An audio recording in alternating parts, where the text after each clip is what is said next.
On August 21st, 2017, the shadow of the moon will pass from the west coast to the east coast of the U.S.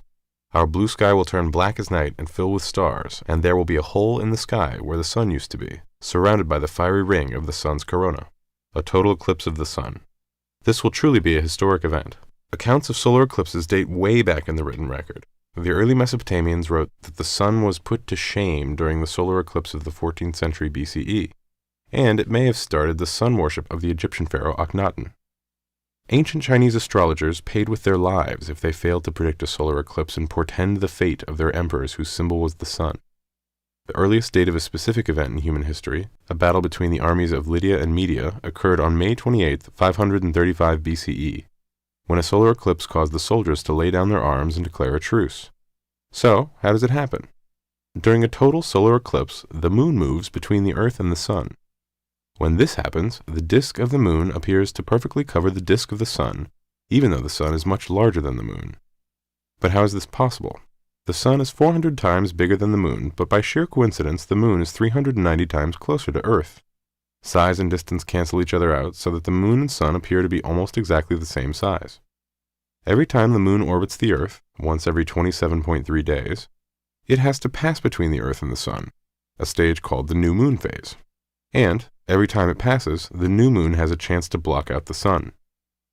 Most of the time, the moon passes a little above or a little below the sun, but if they align perfectly, the shadow of the moon will make a narrow path across Earth, and those in the shadows will see a total solar eclipse.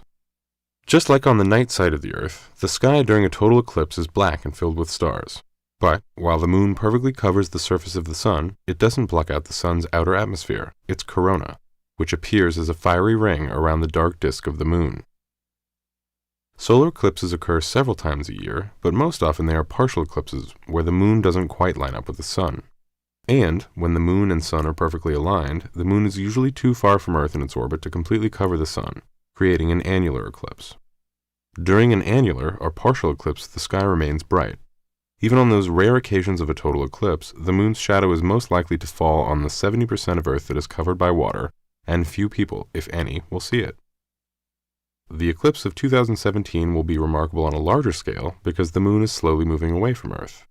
If a furry ancestor of ours had bothered to look up during a solar eclipse 100 million years ago, it wouldn't have seen the fiery corona of the sun. It would have just been dark. Eventually, the moon will have moved too far from Earth to completely cover the disk of the sun. It is only during our little wink of Earth's history that the moon is at just the right distance to cause a total solar eclipse, yet not block the sun's corona. So, on August 21st, 2017, when the moon exactly lines up with the sun and the moon is close enough to the Earth, its shadow will cross the U.S., and, if you happen to be in its narrow path, you will witness one of the most awe-inspiring sights in the universe. But, as incredible as this event will be, total eclipses are one of the most dangerous as well. Only specially tinted filters, specifically designed to observe the sun, should be used.